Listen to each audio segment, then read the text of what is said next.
My stepfather used to hold my mom at gunpoint. He'd just sit in a chair and he'd hold a pistol at her and get her to say things that weren't true, get her to denounce God, all evil. My stepfather was in counterintelligence in the Army. I never forget the first time someone asked me, after doing the gun disarm, what motivated you to get that fast?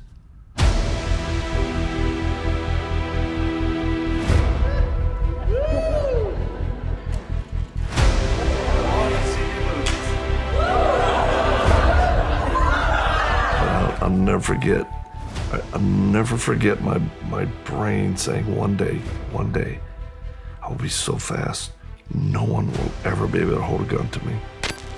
Kids who are born in the fire won't be burned by the heat of life. There was a government-funded operation called Project Bluebird. Do you want to expound on what Project Bluebird was?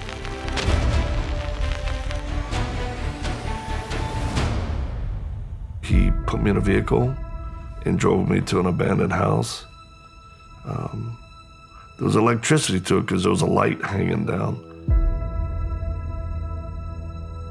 When we walked in, there was another fella. There was a hole cut through the wood floor and then a dirt hole. I was 7 years old. People who don't understand it, you don't run, you don't tell. And I'm looking at the hole, and trust me, enough stuff had happened where I thought, well, this is the day he's just gonna kill me.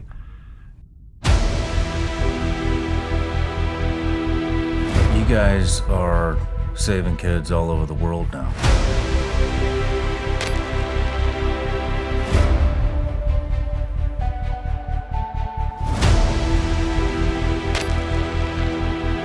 Over 100 missions complete.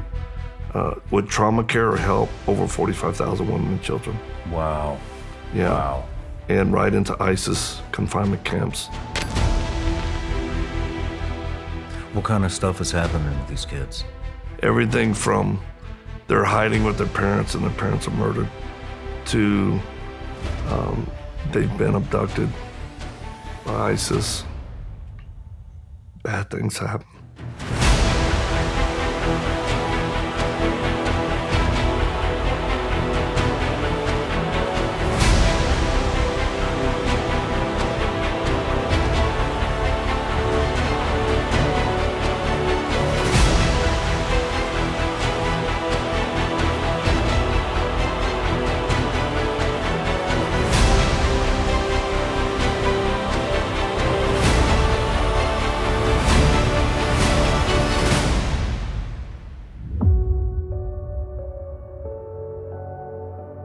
I prayed for an ISIS fighter that got captured one night.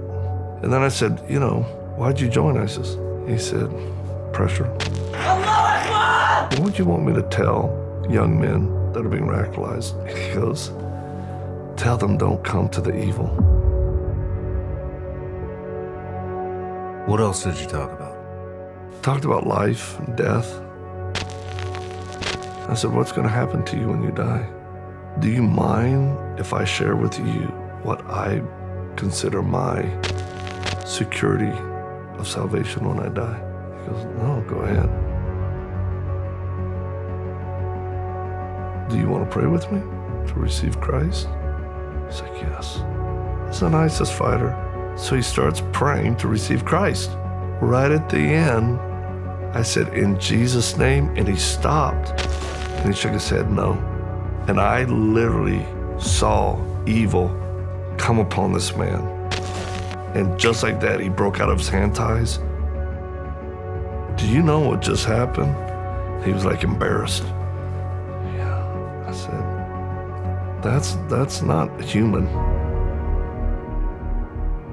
Why is she such a target? Why is she so important to them?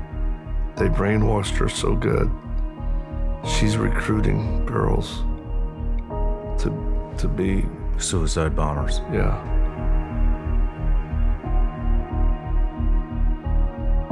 My guys, they called me not long ago, and like we found her, and then he goes, do you want my opinion?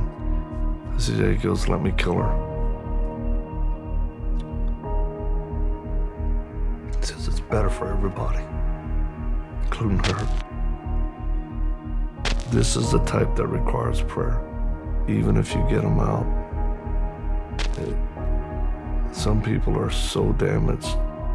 They so identify with what they've been brainwashed by. And that's just the Middle East. Do you think that the U.S. government do they want to solve this problem? Not at all. And you know one of the hardest places to do this work is the U.S. I knew you were going to say that. Yeah. Why do you think that is? Because rules that only work for criminals.